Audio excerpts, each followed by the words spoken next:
నుంచి జనాల్లో ఉంటున్నారు కాబట్టి ఆ జనాల రిసీవింగ్ చూసిన తర్వాత ఏమనిపించింది మీకు? ఇంకా తీర్చాల్సినటువంటి సమస్యలు చాలా ఉన్నాయి. 10 ఏళ్ల కాలంలో పాలమూరు బిడ్డలకు జరిగిన అన్యాయం ఏంటి? పాలమూరు కష్టాలు తీరాలంటే ఎమ్మెల్యేగా మీరు వద్దనుకున్నారా, లేకపోతే పార్టీ టికెట్ ఇవ్వలేదా, ఏం జరిగింది? ఇవాళ ఉన్నటువంటి రాజకీయ నేపథ్యంలో సోనియా గాంధీ గారి కుటుంబానికి అంత దగ్గర అవ్వటానికి కారణం ఏంటి? నేను పుట్టింది కాంగ్రెస్లో, నేను ఉండేది కాంగ్రెస్లో, నేను చచ్చేది కూడా Congress. Already sitting MP BRS నుంచి ఉన్నారు, ఆయన మళ్ళీ పోటీ చేయబోతున్నారు. బీజేపీ నుంచి మహబూబ్ నగర్ ఎంపీ స్థానానికి డీకే అరుణ గారు పోటీ చేస్తున్నారు. ఎలా ఉంటుంది ముగ్గురు మధ్య పోటీ, ఎలా ఉండబోతోంది? పోటీ నా దృష్టిలో పోటీ ఉంటుంది, కానీ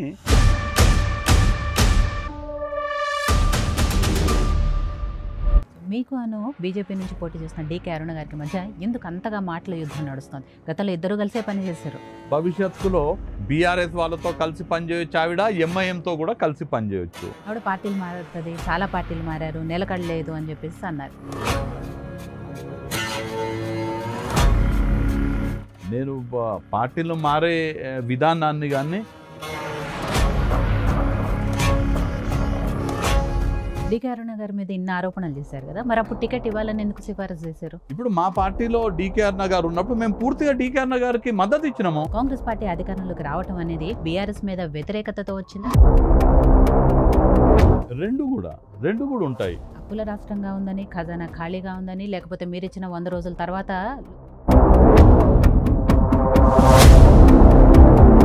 ప్రజల మీద ట్యాక్సుల భారం లేకుండా రెవెన్యూ జనరేషన్ చేసుకొని రేవంత్ రెడ్డి గారు ముఖ్యమంత్రిగా ఆయన పనితీరు ఎలా అనిపిస్తుంది కాంగ్రెస్ ప్రభుత్వానికి సంబంధించి? అఫ్కోర్స్ మీరు ఆ పార్టీలోనే ఉన్నారు కాబట్టి ఆబ్వియస్లీ బాగుంది అనిపిస్తుంది. బట్ ఆయన మాట్లాడే భాష ఏదైతే ఉందో అది ఎంతవరకు ఎవరితో ఎట్లా మాట్లాడాలనో ఆ విధంగానే రేవంత్ రెడ్డి గారు మాట్లాడుతున్నారు. దాంట్లో ఏమాత్రం కూడా తప్పు పట్టాల్సిన అవసరం లేదు. నమస్తే, welcome to YoYo TV time to talk. నేను మీ విజేత. ఈ రోజు టైమ్ టు టాక్లో నాతో పాటు ఉన్నారు కాంగ్రెస్ వర్కింగ్ కమిటీ ప్రత్యేక ఆహ్వానితులు, ఏఐసిసి సెక్రటరీ, అలాగే మహబూబ్ నగర్ కాంగ్రెస్ ఎంపీ అభ్యర్థి చెల్లా వంశీచంద్రెడ్డి గారు. సో ఎంపీగా పోటీ చేయబోతున్న ఆయన ప్రచారంలో ఎంతవరకు దూసుకెళ్తున్నారు, గెలుపు అవకాశాలు ఎంతవరకు ఉన్నాయి, ఇవన్నీ కూడా ఆయనతో మాట్లాడదాం. అట్లే కాంగ్రెస్ పార్టీ ఇచ్చిన 6 గ్యారంటీల అమలు తీరు గురించి కూడా ఆయనతో మాట్లాడదాం. నమస్తే అండి వంశీచంద్ర గారు, ఎలా ఉన్నారు? ఫైన్ అండి, థ్యాంక్ యూ. ప్రచారంలో చాలా బిజీగా ఉన్నారు. అంత బిజీ టైంలో కూడా మాకు టైం ఇచ్చి ఇంటర్వ్యూకి ఓకే చెప్పినందుకు thank you. First Yoyo TV అడిగితే కాదనకుండా ఎట్లా ఉండగలుగుతాము? చూస్తున్నాం ప్రచారంలో మీకు ఎంత రెస్పాన్స్ వస్తుంది, జనాల నుంచి ఎలాంటి ఆదరణ మీకు వస్తుంది అనేది చూస్తున్నాము. సో మహబూబ్ నగర్ ఎట్టి పరిస్థితుల్లో ఎంపీ అభ్యర్థిగా నేనే గెలుస్తాననే ధీమాలో మీరున్నారు, గెలిపించుకుంటామన్న కాన్ఫిడెన్స్లో కూడా మీ కార్యకర్తలు కానీ ప్రజలు కానీ ఉన్నారు. ఎలా అనిపిస్తుంది ఓవరాల్? అండి, మీరు కరెక్ట్గా చెప్పినారు. ఎక్కడికి వెళ్ళినా, ఏ ఊరికి వెళ్ళినా, ఏ పల్లెకి వెళ్ళినా, ఏ తండాకి వెళ్ళినా ప్రజలందరూ కూడా ఇవాళ కాంగ్రెస్ వైపు ఉన్నారు. కాంగ్రెస్ పార్టీ అభ్యర్థి అయినటువంటి వంశీచంద్రెడ్డిని గెలిపించాలని ప్రజలందరూ కూడా చిత్తశుద్ధితో ఉన్నారు. మా కార్యకర్తలు కూడా మొన్న జరిగినటువంటి శాసనసభ ఎన్నికల్లో ఏ విధంగా అయితే సైనికుల్లాగా కొట్లాడి తెలంగాణ రాష్ట్రంలో కాంగ్రెస్ పార్టీ అధికారంలోకి వచ్చేటట్టుగా కృషి చేసిండ్రో ఆ కార్యకర్తలు మరింత రెట్టింపు ఉత్సాహంతో ఖచ్చితంగా ఈ లోక్సభ ఎన్నికల్లో కూడా కష్టపడి పనిచేయబోతున్నారు.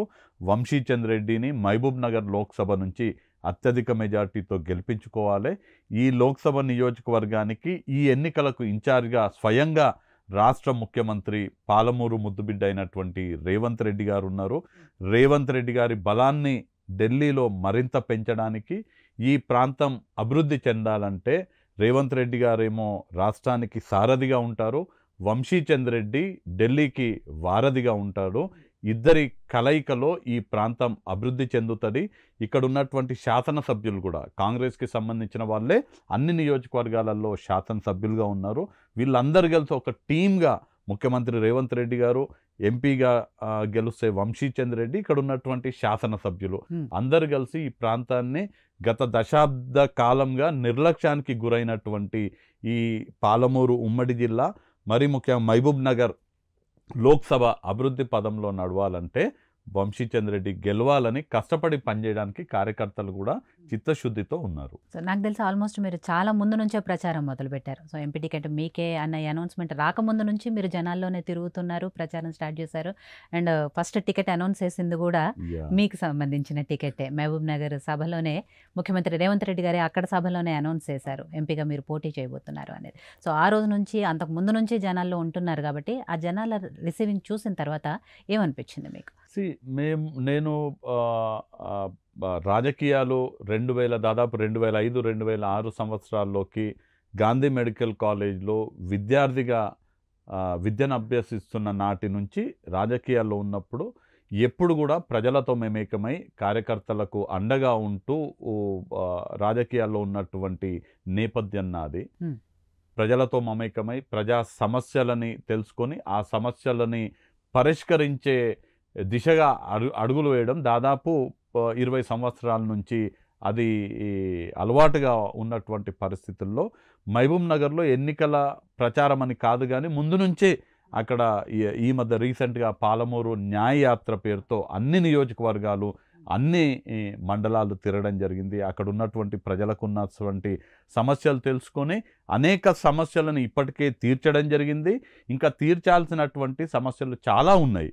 ప్రజలందరూ కూడా ఇవాళ రాష్ట్రంలో కాంగ్రెస్ పార్టీ అధికారంలో ఉన్నది. రేవంత్ రెడ్డి గారు ముఖ్యమంత్రిగా ఉన్నటువంటి నేపథ్యంలో రాష్ట్రంలో మంచి పాలన కొనసాగుతున్నది. ప్రజలకు స్వేచ్ఛ వచ్చిందని వాళ్ళ ప్రజలు భావిస్తున్నారు. గతంలో ఒక అరాచక పాలన, ఒక కుటుంబ పాలన, అవినీతి పాలన ఉండేది. కానీ ఇప్పుడు స్వేచ్ఛాయుత వాతావరణంలో మన హక్కులు మనకు వచ్చే విధంగా సంక్షేమ ఫలాలన్నీ కూడా మనకు అందుతున్నాయని ప్రజలందరూ కూడా భావిస్తున్నారు. కాబట్టి ప్రజలందరూ కూడా ఖచ్చితంగా ఎన్నికలకు ముందు మేము ఇచ్చినటువంటి హామీలు ఒకటొకటిగా అమలవుతూ వస్తున్నాయి. ముఖ్యమైనటువంటి హామీలు ఆల్రెడీ అమలవుతున్నాయి. ఎన్నికల కోడ్ రావడం వల్ల ఒకటో రెండో ఆలస్యం అవుతుండొచ్చు కానీ ప్రజలు ఇవాళ సంతోషంగా ఉన్నారు. పార్టీ పట్ల సంతోషంగా ఉన్నారు. ముఖ్యమంత్రి రేవంత్ రెడ్డి గారి పనితీరు పట్ల సంతోషంగా ఉన్నారు. వాళ్లకు భవిష్యత్తులో నేను సేవ చేసే అవకాశం నాకిస్తే నేను కూడా వాళ్ళ సమస్యలు పరిష్కరిస్తా అనే నమ్మకంతో ప్రజలు ఉన్నారు. ముందు నుంచే ప్రచారం ప్రారంభించడం జరిగింది. అక్కడ కార్యకర్తలు కానీ మా నాయకులు కానీ వాళ్ళందరూ కూడా నాకు పూర్తి మద్దతు ఇవ్వడం కారణంగా మొదటి లిస్టులోనే నా పేరు ప్రకటించడం జరిగింది. అసలు దానికన్నా ముందే ముఖ్యమంత్రి గారు కూడా కోస్గి సభలో మహబూబ్ నగర్ లోక్సభ నియోజకవర్గ ప్రజలందరికీ కూడా ఒక అపీల్ చేయడం జరిగింది. వంశీచంద్ర రెడ్డి పనిచేసేటువంటి వ్యక్తి, మంచి వ్యక్తి, రాజకీయ విలువలతో కూడినటువంటి వ్యక్తి. వంశీచంద్ర రెడ్డిని ఆశీర్వదించండి, మహబూబ్ నగర్ ఎంపీగా గెలిపించండి. వంశీచంద్ర రెడ్డి మంచిగా ఈ ప్రాంతానికి సేవ చేస్తాడని ముఖ్యమంత్రి గారు స్వయంగా ప్రకటించడం జరిగింది. ఈ నేపథ్యంలో కార్యకర్తలు పనిచేస్తున్నారు. నాయకులు కార్యకర్తల అండతో, ముఖ్యమంత్రి గారి సహకారంతో, ప్రజల మద్దతుతో ఖచ్చితంగా మహబూబ్ నగర్ ఎంపీగా నేను మంచి మెజారిటీతో గెలుస్తాననే విశ్వాసం నాకున్నది. ఒకవైపు భారత్ జోడో న్యాయయాత్ర పేరుతో రాహుల్ గాంధీ గారు పాదయాత్ర చేస్తున్నారు. మీరు పాలమూరు న్యాయయాత్ర పేరుతో మీరు పాదయాత్ర చేస్తున్నారు. సో పాలమూరుకు సంబంధించి మీరు తిరిగేటప్పుడు అక్కడ జనాల్లో సమస్యలు అడిగి తెలుసుకున్నాను. మ్యాక్సిమం దాన్ని సాల్వ్ చేయడానికి చూస్తున్నాను. మెయిన్గా ఎలాంటి సమస్యలు చూసారు మీరు? అంటే ఈ 10 ఏళ్ల కాలంలో పాలమూరు బిడ్డలకు జరిగిన అన్యాయం ఏంటి అసలు? రెండు కూడా మంచి క్వశ్చన్స్ అడిగినారమ్మా మీరు. ఉన్న సమస్యలు ఏంటి, ఆ సమస్యలు రావడానికి కారణం ఏంటనేది కూడా ఇవాళ మెయిన్గా ఉన్నటువంటి ముఖ్యమైన సమస్యలు కనుక మీరు ఆలోచన చేస్తే ఎక్కువ వ్యవసాయం మీద ఆధారపడేటువంటి జిల్లా పాలమూరు జిల్లా. వ్యవసాయ రైతులు, రైతు కూలీలు ఉండేటువంటిది. గతంలో పాలమూరు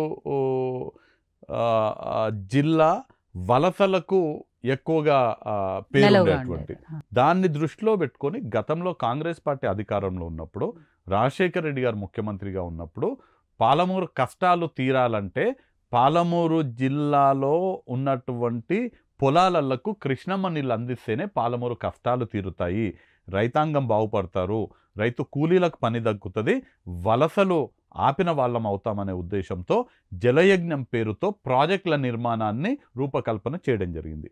ఆనాడు ఏ ప్రాజెక్టులు అయితే రాజశేఖర్ రెడ్డి గారిని నాయకత్వంలో జలయజ్ఞంలో భాగంగా నిర్మించినామో కల్వకుర్తి, నెట్టెంపాడు, జూరాల, భీమా, కోయిల్సాగర్ ఈ ప్రాజెక్టుల ద్వారానే ఇవాళ కూడా పాలమూరు జిల్లాకి నీళ్ళు అందుతున్నాయి. ఆనాడు ఏ ప్రాజెక్టులు అయితే కాంగ్రెస్ పార్టీ కట్టిందో వాటి ద్వారా నీళ్ళు వస్తున్నాయి తప్ప కొత్తగా గత 10 సంవత్సరాలు రాష్ట్రంలో అధికారంలో ఉన్నటువంటి బీఆర్ఎస్ కానీ కేంద్రంలో ఉన్నటువంటి భారతీయ జనతా పార్టీ వాళ్ళు కానీ ఈ జిల్లాకు చేసింది శూన్యం. గతంలో కాంగ్రెస్ పార్టీ అధికారంలో ఉన్నప్పుడు 2013వ సంవత్సరంలో ఆగస్టు 8వ తారీఖు నాడు జీవో నెంబర్ 72 విడుదల చేసి 6,91 కోటి రూపాయలు విడుదల చేస్తే సర్వే చేస్తే రూపకల్పన చెందినటువంటి ప్రాజెక్టే పాలమూరు రంగారెడ్డి ఎత్తిపోతల పథకం. అంటే కాంగ్రెస్ పార్టీ అధికారంలో ఉన్నప్పుడు దానికి పునాదులు పడ్డాయి. దురదృష్టవశాత్తు 2014లో బీఆర్ఎస్ అధికారంలోకి వచ్చింది కాబట్టి కేసీఆర్ పాలమూరు మీద పగబెట్టుకొని ఆ పాలమూరు రంగారెడ్డి ప్రాజెక్ట్ని పండబెట్టడం జరిగింది. మేము కనుక 2014లో అధికారంలోకి వస్తే మేము రూపకల్పన చేసిన ఆ ప్రాజెక్టు నేటికి పూర్తయ్యి ఆ ప్రాజెక్ట్ ద్వారా 12,48,000 ఎకరాలకి ఈ పాటికి నీళ్ళు అందించేటోళ్ళం. కానీ కేసీఆర్ గెలవడం వల్ల బీఆర్ఎస్ గెలవడం వల్ల ఇవాళ పాలమూరు రంగారెడ్డి ఎత్తిపోతల పథకం పూర్తి కాలేదు. కేంద్రంలో అధికారంలో ఉన్నటువంటి బీజేపీ స్వయంగా నరేంద్ర మోడీ గారు, సుష్మా స్వరాజే మహబూబ్ నగర్ వచ్చినప్పుడు ఎన్నికలప్పుడు మాకు ఓట్లేయండి, మమ్మల్ని గెలిపించండి, మేము కేంద్రంలో అధికారంలో మేము వచ్చిన తర్వాత మేము పాలమూరు రంగారెడ్డి ఎత్తిపోతల పథకానికి జాతీయ హోదా కల్పిస్తామని చెప్పిండ్రు. ఆ జాతీయ హోదా ఇవ్వలేదు, ఇక్కడ వీళ్ళు ప్రాజెక్టు పూర్తి చేయలేదు. బీఆర్ఎస్ నాయకులు, బీజేపీ నాయకులు వాళ్ళ రాజకీయాల కోసం పాలమూరు ప్రజలను ఓట్ల కోసం వాడుకున్నారు తప్ప పాలమూరుకు చేసింది ఏమీ లేదు. మహబూబ్ నగర్ని పూర్తిగా అన్యాయానికి గురి చేసిండ్రు. సో సాగునీటి అవసరాలు ఉన్నాయి, అలానే పెద్ద ఎత్తున నిరుద్యోగులు ఉండేటువంటి జిల్లా, ఉద్యోగ ఉపాధి అవకాశాలు కల్పించాలి ఈ జిల్లాకి. గత 10 సంవత్సరాల ఏ కొత్తగా 1 ఎకరా కూడా ఆయకట్టుని ఈ గత 10 సంవత్సరాల్లో ఇవ్వలేదు. ఏ మాత్రం ఎక్కడైనా నీళ్ళు వస్తున్నాయంటే గతంలో మేము కట్టినటువంటి కల్వకుర్తి, నెట్టెంపాడు, భీమా, జూరాల, కోయిల్సాగర్ నుంచే వస్తున్నాయి తప్ప కొత్తగా 1 ఆయకట్టు ఇవ్వలేదు. 1 బొట్టు నీటిని కృష్ణానది నుంచి ఎత్తి మహబూబ్ నగర్ లోక్సభ నియోజకవర్గంలో ఉన్నటువంటి పొలాలను తడపలేదు. ఇవాళ మేము చాలా చిత్తశుద్ధితో ఉన్నాము. మొన్ననే మక్తల్, నారాయణపేట, కొడంగల్ నియోజకవర్గాలకు దాదాపు 1,30,000 ఎకరాలకు సాగునీరు అందించేటువంటి మక్తల్, నారాయణపేట, కొడంగల్ ఎత్తిపోతల పథకాన్ని జీవో నెంబర్ 14 విడుదల చేసి 2,945 కోట్ల రూపాయలతోటి కోస్గిలో మన ముఖ్యమంత్రి గారు శంకుస్థాపన చేయడం జరిగింది. సో మేము అధికారంలోకి వచ్చి 3 నెలలు కూడా కాకముందే 1,30,000 ఎకరాలకు నీళ్ళు అందించే ఒక కొత్త ప్రాజెక్ట్ని తీసుకొని వచ్చినాము. అలానే సంగంబండ రిజర్వాయర్ కింద సంగంబండ, మక్తల్, అలానే మాగనూరు మండలాలలో దాదాపు 25,000 ఎకరాలకు నీళ్ళు అందించే అవకాశం ఉన్న అక్కడ ఆ రిజర్వాయర్కి కాలువకు మధ్యన ఒక బండ ఉండడం వల్ల ఆ బండ పగలగొట్టకపోవడం వల్ల ఆ ప్రాంతానికి నీళ్ళు వస్తలేవు. కేవలం ఏం చేయాలి, 10 కోట్ల రూపాయలు నష్టపరిహారం ఆ సంగంబండ భూ నిర్వాసితులకు ఇస్తే వాళ్ళ బండ తొలగించడానికి అనుమతిస్తే ఆ బండ తొలగిస్తే 25,000 ఎకరాలకు నీళ్ళు వస్తాయి. కానీ గత 10 సంవత్సరాలు రాష్ట్రంలో కేంద్రంలో ఉన్నటువంటి పాలకులు ఆ 10 కోట్ల రూపాయలు ఇవ్వలేక ఆ ప్రాంతం మొత్తం కూడా ఎడారిగా ఉన్నది. మొన్ననే ఆ 10 కోట్ల రూపాయలు విడుదల చేయడం జరిగింది. సంగంబండ పగలగొడుతున్నామో ఆ ప్రాంతాన్ని శస్త్రశామలం చేయనికే కాంగ్రెస్ పార్టీ చిత్తశుద్ధితో ఉంది.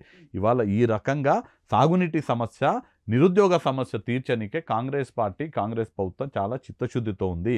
అక్కడ సాగునీటి సమస్య ఉంది, తాగునీటి సమస్య ఉంది, ఉద్యోగ ఉపాధి అవకాశాలు కల్పించారే, మెరుగైనటువంటి వైద్య ఆరోగ్య సదుపాయాలు కూడా అవసరం ఉన్నాయి. మా ప్రాంతం యొక్క అదృష్టం ఏంటంటే హైదరాబాద్ నుంచి బెంగళూరు పోయే రహదారి ఎక్కువ శాతం ఈ మహబూబ్ నగర్ లోక్సభ మీద నుంచి వెళ్తుంది. తిమ్మాపూర్ నుంచి ప్రారంభిస్తే కొత్తకోట అంటే షాద్నగర్, జడ్చర్ల, దేవరకద్ర 3 నియోజకవర్గాల మీదంగా ఈ నేషనల్ హైవే పోతుంది. కానీ దీన్ని ఒక అవకాశంగా ఉపయోగించుకొని అక్కడ ఒక గొప్ప ఇండస్ట్రియల్ కారిడార్ ఏర్పాటు చేయాలనే సోయి కేంద్రంలో అధికారంలో ఉన్నటువంటి బీజేపీకి లేదు, రాష్ట్రంలో అధికారంలో ఉన్నటువంటి బీఆర్ఎస్కి లేదు. రేపు నన్ను ఎంపీగా గెలిపిస్తే ఇక్కడ ఉన్నటువంటి రాష్ట్ర ప్రభుత్వ సహకారంతో కేంద్రం నుంచి తీసుకురావాల్సిన నిధులు, అనుమతులు తీసుకొని వచ్చి ఆ ప్రాంతంలో ఉన్నటువంటి ప్రజలకు పెద్ద ఎత్తున ఉద్యోగాలు వచ్చే విధంగా ఆ యొక్క హైవేని నేషనల్ హైవే ఏదైతే ఉందో ఒక ఇండస్ట్రియల్ కారిడార్గా తీర్చిదిద్ది దేవరకద్ర, జడ్చర్ల, షాద్నగర్ ఈ నియోజకవర్గాలలో ఉన్నటువంటి నిరుద్యోగ సమస్య తీర్చడానికి మేము చాలా చిత్తశుద్ధితో ఉన్నాము. అలానే మహబూబ్ నగర్ జిల్లా కేంద్రం, అక్కడి నుంచి చదువుకోవాలంటే సుదూర ప్రాంతాలకి, వేరే ప్రాంతాలకు పోయేటువంటి పరిస్థితి. రేపు మేమందరం కలిసి ఉమ్మడి మహబూబ్ నగర్ జిల్లా కేంద్రాన్ని ఒక ఎడ్యుకేషనల్ హబ్గా తీర్చిదిద్ది వేరే ప్రాంతం వాళ్ళు, రాష్ట్రంలో వేరే జిల్లా వాళ్ళు, ఇతర రాష్ట్రాల వాళ్ళు కూడా మహబూబ్ నగర్కు వచ్చి చదువుకునే విధంగా మహబూబ్ నగర్ని ఒక ఎడ్యుకేషనల్ హబ్గా తీర్చిదిద్దాలని నేను కానీ అక్కడ స్థానిక శాసనసభ్యులు ఎన్ఎం శ్రీనివాసరెడ్డి గారు మేమిద్దరం కూడా చాలా ప్రణాళికాబద్ధంగా ముఖ్యమంత్రి గారు సహకారం తీసుకొని మహబూబ్ నగర్ ఒక ఎడ్యుకేషనల్ హబ్గా తీర్చిదిద్దాం. ఉదాహరణకు చెప్పాలంటే నారాయణపేటలో పెద్ద ఎత్తున పద్మశాలీలు ఉంటారు. అక్కడ ఈ పార్టీకి ఒక టెక్స్టైల్ పార్క్ ఏర్పాటు చేయాల్సినటువంటి ఆవశ్యకత ఉన్నది. ఇవాళ చాలామంది చెప్పుకుంటారు మేము జాతీయ స్థాయిలో పెద్ద పెద్ద హోదాలలో ఉన్నామో, మాకు పెద్ద పెద్ద కిరీటాలు ఉన్నాయి అని. కానీ జాతీయ స్థాయిలో కేంద్రంలో అధికారంలో ఉన్నటువంటి ప్రభుత్వం తలుచుకుంటే ఈ పార్టీకి నారాయణపేటకి టెక్స్టైల్ పార్క్ వచ్చేది. కానీ ఇవాళ నేను చెప్తున్నా, గతంలో ఎవరు నిర్లక్ష్యం వహించినా నన్ను ఎంపీగా గెలిపిస్తే, నేను ఎంపీగా గెలిచి కేంద్రంలో కాంగ్రెస్ పార్టీ అధికారంలోకి వచ్చిన నేపథ్యంలో 100 రోజులలో నారాయణపేటకి టెక్స్టైల్ పార్క్ తీసుకొచ్చే బాధ్యత నాది అని పూర్తి బాధ్యతతో చెప్తున్నా. నారాయణపేటకి గతంలో సైనిక్ స్కూల్ శాంక్షన్ అయింది. సైనిక్ స్కూల్ శాంక్షన్ అయితే నారాయణపేటకి శాంక్షన్ అయినటువంటి సైనిక్ స్కూల్ని వేరే రాష్ట్రానికి తీసుకెళ్తే కనీసం ఇక్కడ ఉన్నటువంటి ప్రభుత్వాలు కానీ కేంద్రంలో అధికారంలో ఉన్నటువంటి నాయకులు కూడా ప్రశ్నించలేదు. నన్ను ఇవాళ ఎంపీగా గెలిపించండి, మళ్ళా సైనిక్ స్కూల్ని నారాయణపేటకి తీసుకొచ్చే బాధ్యత నాది అని నేను మహబూబ్ నగర్ లోక్సభ నియోజకవర్గ ప్రజలకు, నారాయణపేట శాసనసభ నియోజకవర్గ ప్రజలకు మీ ద్వారా ఇవాళ యోయో టీవీ ద్వారా నేను కోరుతున్నాను. ఇలా అన్ని నియోజకవర్గాలు పూర్తిగా నిర్లక్ష్యానికి గురవడం జరిగింది. రాష్ట్రంలో కాంగ్రెస్ పార్టీ అధికారంలో ఉంది. మన పాలమూరు ముద్దుబిడ్డనే రేవంత్ రెడ్డి గారు ముఖ్యమంత్రిగా ఉన్నారు. ఎన్ని నిధులు కావాలంటే అన్ని నిధులు మనకిస్తారు.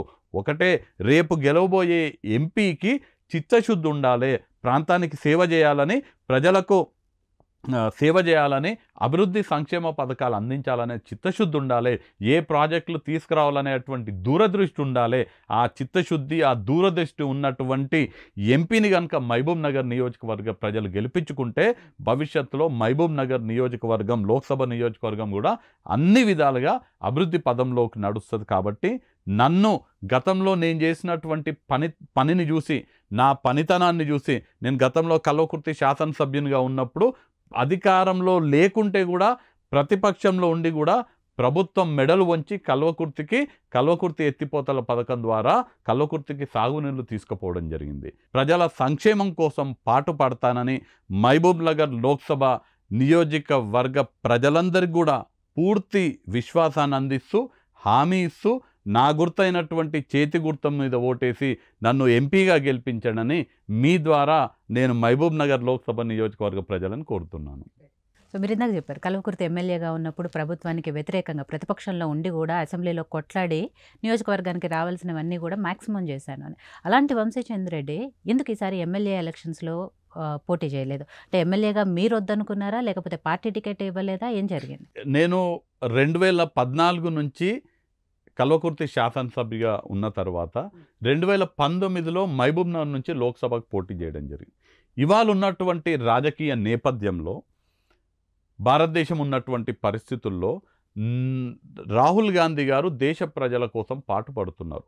ఎవరికి అదరకుండా బెదరకుండా రాహుల్ గాంధీ గారు దేశంలో ఉన్నటువంటి పేదలకు అండగా ఉంటున్నారు.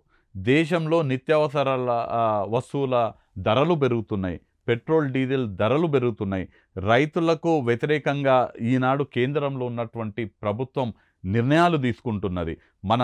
దేశంలో ఉన్నటువంటి బ్లాక్ మనీ మొత్తాన్ని కూడా తిరిగి తీసుకొచ్చి దేశంలో ఉన్న ప్రతి ఒక్కరి అకౌంట్లో 15 లక్షల రూపాయలు డిపాజిట్ చేస్తామని దేశ ప్రజలను మోసం చేయడం జరిగింది.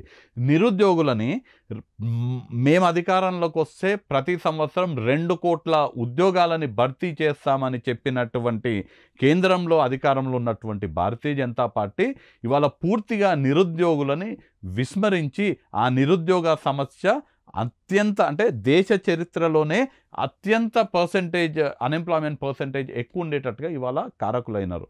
సో ఇవాళ నేను గతంలో ఏ విధంగా అయితే కల్వకుర్తి నియోజకవర్గ ప్రజల గొంతుని శాసనసభలో వినిపించినానో జాతీయ స్థాయిలో నేను ప్రజల కోసం పనిచేయాలి, మహబూబ్ నగర్ లోక్సభ నియోజకవర్గ ప్రజల గొంతై పార్లమెంట్లో వినిపించాలనే ఉద్దేశంతో నేను ఎంపీగా పోటీ చేయాలనుకున్నాను. కాబట్టే మహబూబ్ నగర్ లోక్సభ నియోజకవర్గ ప్రజలకు సేవ చేయాలనే నా ఉద్దేశం ఉంది. కాబట్టే నేను మొన్న జరిగిన శాసనసభ ఎన్నికల్లో కల్వకుర్తి నుంచి పోటీ చేయలేదు.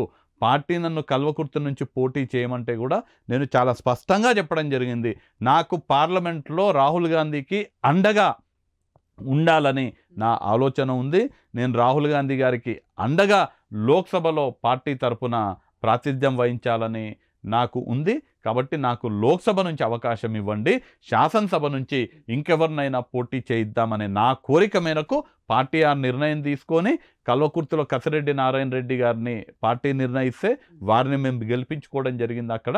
ఇప్పుడు నేను మహబూబ్ నగర్ లోక్సభ నుంచి మహబూబ్ నగర్ లోక్సభ ప్రజల గొంతై పార్లమెంట్లో వినిపించాలన్న ఉద్దేశంతో ఎంపీగా పోటీ చేస్తున్నాను. మీరేదైతే ఉద్దేశంతో రాహుల్ గాంధీ గారికి అండగా ఉండాలనే దాంతో ఎంపీగా పోటీ చేస్తున్నారో మొదటి నుంచి కూడా మీరు విద్యార్థి నాయకుడిగా చాలా చిన్న వయసు నుంచే కాంగ్రెస్ పార్టీని నమ్ముకొని ఆ పార్టీలోనే అంచెలంచెలుగా ఎదుగుతూ వచ్చారు. ఇప్పుడున్న మీ పొజిషన్ కూడా సిడబ్ల్యూసి ప్రత్యేక ఆహ్వానితులు అంటే ఆల్మోస్ట్ అత్యున్నతమైన స్థానము కాంగ్రెస్ పార్టీకి సంబంధించి. దాంతోపాటు ఏఐసిసి సెక్రటరీగా ఉన్నారు, గతంలో ఎమ్మెల్యేగా పోటీ చేశారు, గెలిచారు, ఇప్పుడు మళ్ళీ ఎంపీగా పోటీ చేయబోతున్నారు. ఇవన్నీ కూడా ఎలా సాధ్యమైంది? ఢిల్లీ స్థాయిలో అంత దగ్గరగా రాహుల్ గాంధీ గారి కుటుంబానికి, ఇందిరాగాంధీ, సోనియా గాంధీ గారి కుటుంబానికి అంత దగ్గర అవ్వటానికి కారణం ఏంటి?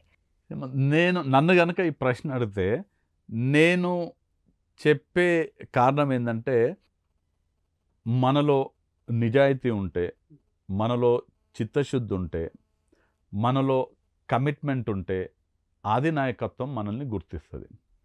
చాలామంది చాలా రకాల నాయకులని మనం చూస్తూ ఉంటాం. కొంతమంది నాయకులు డబ్బుల కోసం రాజకీయం చేస్తుంటారు, కొంతమంది నాయకులు పదవుల కోసం రాజకీయం చేస్తుంటారు, కొంతమంది నాయకులు డబ్బుల కోసమో వాళ్ళ స్వార్థం కోసమో పదవుల కోసం రాజకీయాలు చేస్తుంటారు. నేను ప్రజల కోసమో నమ్మినటువంటి సిద్ధాంతం కోసమో కాంగ్రెస్ పార్టీ కోసం రాజకీయాలలో ఉన్నాను. నేను చాలా గర్వంగా చెప్తా, చాలా అంటే బలంగా కూడా చెప్తా, నేను పుట్టింది కాంగ్రెస్లో, నేను ఉండేది కాంగ్రెస్లో, నేను చచ్చేది కూడా కాంగ్రెస్లో. చాలామంది నాయకులు చెప్పారు ఈ మాట. మీరు చాలామంది నాయకులు చెప్పినారు, కానీ అట్లాంటి నాయకుల్లాగా నేను కాను. కాబట్టే నేను ఇవాళ 43 సంవత్సరాలలో సిడబ్ల్యూసిలో ఇవాళ వంశీచంద్రెడ్డి ఉన్నారు. అట్లా మాటలు చెప్పి డబ్బులకు అమ్ముడుపోయినటువంటి మిగతా నాయకులని కాంగ్రెస్ పార్టీ ఇట్లాంటి అవకాశాలు కాంగ్రెస్ పార్టీలో దక్కవు. ప్రజలు కూడా అవన్నీ కూడా గమనిస్తారు. ఇప్పుడు మా జిల్లానే తీసుకోండి, అనేక మంది నాయకులు పార్టీలో మారినటువంటి నాయకులు ఉన్నారు. అట్లాంటి వాళ్లకు ఇట్లాంటి ఈ అత్యున్నతమైనటువంటి ఈ అవకాశాలు దక్కవు. ప్రజలు కూడా అట్లాంటి వాళ్ళకి బుద్ధి చెప్తారు. నా చిత్తశుద్ధి, నా శ్రమ, నాకు పార్టీ పట్ల ఉన్నటువంటి నిబద్ధత, నాకు ప్రజలలో ఉన్నటువంటి మద్దతును చూసి కాంగ్రెస్ పార్టీ నాకు అతి చిన్న వయసులో అత్యంత పెద్ద అవకాశాలు ఇవ్వడం జరిగింది. పార్టీ నాకు అవకాశాలు ఇచ్చింది. ఏ అవకాశం ఇచ్చినా అంటే దీంట్లో ఇంకొక మనం గమనించాల్సింది ఏంటంటే, నేను ఎన్ఎస్యుఐ ప్రెసిడెంట్గా ఉన్నప్పుడు ఆ బాధ్యత పూర్తిగా పార్టీ ఆశించినట్టుగా నిర్వహించినాను. కాబట్టి నేను యువజన కాంగ్రెస్ రాష్ట్ర అధ్యక్షునిగా అయినా అక్కడ బాగా పనిచేసిన కాబట్టి నాకు పార్టీ చిన్న వయసులో టికెట్ ఇచ్చింది, నన్ను ఎమ్మెల్యే చేసింది. ఎమ్మెల్యే అయిన తర్వాత నేను ఏఐసిసి సెక్రటరీగా నన్ను నియమించిండ్రు. ఏఐసిసి సెక్రటరీగా చిత్తశుద్ధితో పనిచేసిన కాబట్టి, అంటే గతంలో నాకు ఇచ్చినటువంటి బాధ్యతని నేను పూర్తిగా పార్టీ ఆశించినట్టుగా ఆ బాధ్యత నిర్వహించినాను. కాబట్టి నాకు తొందరగా ప్రమోషన్స్ వచ్చి ఇవాళ నేను సిడబ్ల్యూసి మెంబర్గా అయినాను. నేను దీనికి పార్టీకి ఎప్పుడు కూడా కృతజ్ఞతతో ఉంటాను. అదేవిధంగా అంతే చిత్తశుద్ధితోటి పార్టీ కోసం, ప్రజల కోసం నేను పనిచేస్తాను. మీ నియోజకవర్గంలో పోటీ విషయానికి వస్తే సరే మీరు ఏదైతే ధీమాతో ఉన్నారో అవతల పార్టీలు ప్రత్యర్థి పార్టీలు కూడా అదే ధీమాతో ఉన్నాయి, మేము గెలుచుకుంటాము అనే విషయాన్ని. ఆల్రెడీ సిట్టింగ్ ఎంపీ బీఆర్ఎస్ నుంచి ఉన్నారు, ఆయన మళ్ళీ పోటీ చేయబోతున్నారు. బీజేపీ నుంచి మహబూబ్ నగర్ ఎంపీ స్థానానికి డీకే అరుణ గారు పోటీ చేస్తున్నారు. ఎలా ఉంటుంది ముగ్గురు మధ్య పోటీ ఎలా ఉండబోతోంది? పోటీ నా దృష్టిలో పోటీ ఉంటుంది, కానీ పోటీ రెండవ స్థానానికి బీఆర్ఎస్కి బీజేపీ మధ్యలో ఉంటుందని నేను అనుకుంటున్నాను. ఎందుకంటే లాస్ట్ 10 yearsలో ఫస్ట్ స్థానం మీరు ఫిక్స్ అయ్యారు. అది నాకున్నటువంటి కాన్ఫిడెన్స్. ఎందుకు అంటే ఊరికే నేను కాంగ్రెస్ క్యాండిడేట్ని కాబట్టి నేను ఆ మాట చెప్పట్లేదు. నేను ప్రజలలో తిరుగుతున్నటువంటి వ్యక్తిగా ప్రజల నుంచి వస్తున్నటువంటి స్పందన చూసి నేను ఆ మాట చెప్పడం జరుగుతుంది. మొన్న శాసనసభ ఎన్నికల్లో ఫలితాలు ఏ విధంగా వచ్చినాయో మనం చూడడం జరిగింది. లాస్ట్ 10 yearsలో బీఆర్ఎస్ వాళ్ళు ఇక్కడ ఏమీ చేయలేదు. కుటుంబ పాలన, అవినీతి పాలన, రాచరికపు పాలన కొనసాగించిన ప్రజలు బీఆర్ఎస్కి వ్యతిరేకంగా ఉన్నారు. గత 10 సంవత్సరాలు కేంద్రంలో ఉన్నటువంటి భారతీయ జనతా పార్టీ ప్రభుత్వం కూడా దేశంలో ఇవాళ రాజకీయ వాతావరణాన్ని పూర్తిగా కలుషితం చేయడం జరిగింది. దేశంలో భారతీయ జనతా పార్టీ అధికారంలో ఉన్నప్పటికీ మహబూబ్ నగర్ లోక్సభ నియోజకవర్గానికి కేంద్ర ప్రభుత్వం నుంచి తీసుకొచ్చినటువంటి ఏ ఒక్క ప్రాజెక్ట్ అన్నా చూపించండి, మీరు తీసుకొచ్చినటువంటి నిధులు ఏమన్నా ఉంటే చూపించండి, మీరు హామీ ఇచ్చినట్టుగా పాలమూరు రంగారెడ్డికి జాతీయ హోదా కల్పిస్తా అని చెప్పిన ఎక్కడ పోయింది జాతీయ హోదా అని ఇవాళ గ్రామాలకు పోతే భారతీయ జనతా పార్టీని ప్రజలు ప్రశ్నిస్తున్నారు. మీరు 10 ఏళ్ళ అధికారంలో ఉన్నారు, ఏం చేసినారు మహబూబ్ నగర్ లోక్సభ నియోజకవర్గానికి అని వాళ్ళు ప్రశ్నిస్తున్నారు. ఇవాళ ఊర్లలోకి పోతే మహిళలు ప్రశ్నిస్తున్నారు. గతంలో కాంగ్రెస్ పార్టీ అధికారంలో ఉన్నప్పుడు మా సిలిండర్ ధర 400 ఉండేది, భారతీయ జనతా పార్టీ కేంద్రంలో అధికారంలోకి వచ్చినాక 1200 అయింది సిలిండర్. ఇవాళ మళ్ళీ ఒకసారి మేము చేయి గుర్తు కోటేసి రాష్ట్రంలో రేవంత్ రెడ్డిని ముఖ్యమంత్రి చేసి కాంగ్రెస్కి అధికారంకి ఇస్తే బీజేపీ ప్రభుత్వం ఉన్నప్పుడు 1200 ఉన్న సిలిండరు ఇవాళ మళ్ళీ 500లకు తగ్గిపోయింది. అంటే కాంగ్రెస్ అధికారంలో ఉంటే 400 ఉంటుంది, బీజేపీ కేంద్రంలో అధికారంలోకి వస్తే 1200 అవుతుంది. మళ్ళీ రాష్ట్రంలో మేము కాంగ్రెస్ పార్టీకి అండగా నిలిస్తే 1200 ఉన్న సిలిండర్ని 500కి రాష్ట్ర ప్రభుత్వం తీసుకొచ్చింది. మీకు మేము ఎందుకు ఓటేయాలని భారతీయ జనతా పార్టీని వాళ్ళ మహిళలు ప్రశ్నిస్తున్నారు. యువకుల దగ్గరికి ఎక్కడికి పోయినా కానీ నరేంద్ర మోడీ సంవత్సరానికి 2 కోట్ల ఉద్యోగాలు ఇస్తా అని చెప్పి మా యువకులను మోసం చేసిండ్రు. బీఆర్ఎస్ పార్టీ ఇంటికొక ఉద్యోగం అని మోసం చేసిండ్రు. కాంగ్రెస్ పార్టీ అధికారంలోకి వచ్చి 3 నెలలు కూడా కాలేదు, 32,000 ప్రభుత్వ ఉద్యోగాలని భర్తీ చేసిండ్రు రేవంత్ రెడ్డి నాయకత్వంలో. కాబట్టి మేము కాంగ్రెస్ పార్టీకి ఓటేస్తామని చెప్తున్నారు. మా ప్రాంతానికి 1 ఎకరానికి కూడా నీళ్లు తీసుకురాలేదు గత 10 సంవత్సరాలు రాష్ట్రంలో కేంద్రంలో పాలించిన వాళ్ళు. ఇవాళ అధికారంలోకి వచ్చి 100 రోజులు కూడా కాలేదు, నారాయణపేట్ కొడంగల్ ఎత్తిపోతల పథకాన్ని తీసుకొచ్చిండ్రు. సంగంబండ బండ పగలగొట్టబోతున్నారు. పాలమూరు రంగారెడ్డి ఎత్తిపోతల పూర్తి చేస్తా అని ముఖ్యమంత్రి రేవంత్ రెడ్డి గారు హామీ ఇస్తున్నారు. కాంగ్రెస్ పార్టీ మన్నిచ్చినటువంటి హామీలన్నీ కూడా నెరవేరుస్తున్నారు. మహిళలందరూ కూడా ఇవాళ ఫ్రీగా బస్సులలో ప్రయాణం చేస్తున్నారు. ఇవాళ పేదలందరూ కూడా 10 లక్షల గుండె ధైర్యం రాజీవ్ ఆరోగ్యశ్రీ ద్వారా మాకేమైనా కానీ ఏ చికిత్స చేయించుకోవాలన్నా కార్పొరేట్ హాస్పిటల్లో కూడా 10 లక్షల వరకు ఫ్రీగా చేస్తారనే నమ్మకము గుండె ధైర్యం ఇవాళ పేదలకు కలిగించింది.